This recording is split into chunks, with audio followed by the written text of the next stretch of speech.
Imagine you have found the perfect bike helmet to buy online. Lightweight, durable, and stylish. But there is a problem. It cannot be sold in your country. Not because it's unsafe, it has already been certified safe in its country of origin. The issue? It hasn't passed your local safety tests. In other words, the certification from the country of origin does not count. The helmet must be tested again by a different lab under a different certification system, even though the safety requirements may be the same.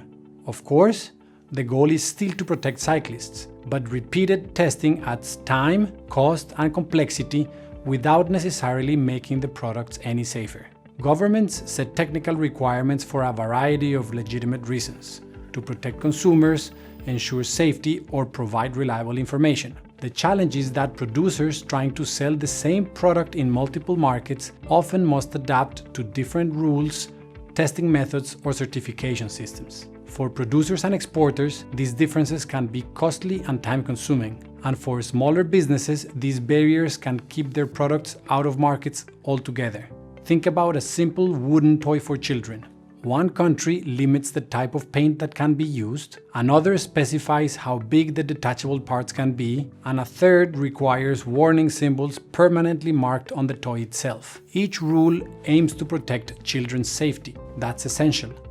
But when these technical regulations differ across markets, manufacturers may need to redesign the same toy multiple times, changing materials, sizes, or markings, even when the toy already meets high safety standards. This is where the WTO's Agreement on Technical Barriers to Trade, known as the TBT Agreement, plays a key role.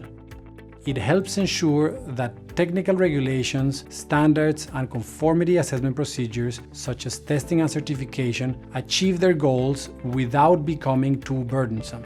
Since its entry into force in 1995, the WTO's TBT agreement has helped economies manage differences in technical requirements and testing procedures. It covers all products and is built around a few core principles that can help governments regulate more effectively.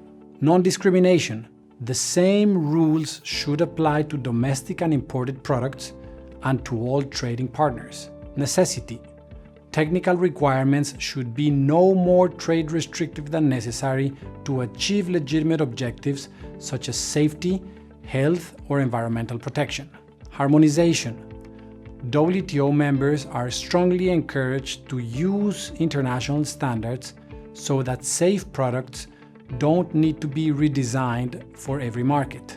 And lastly, transparency. Governments should notify when they are planning new technical regulations, giving others time to provide feedback or ask questions. Since 1995, over 55,000 TBT notifications have been shared through the WTO, making technical regulations more transparent and predictable. They are all accessible on the WTO's EPING platform. For over 30 years, the TBT Committee has kept the TBT agreement dynamic. Let me explain.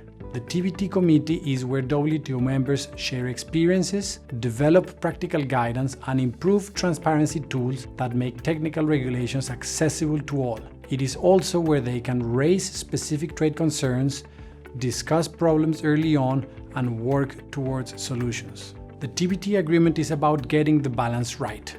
Regulations that keep us safe and informed without becoming too burdensome.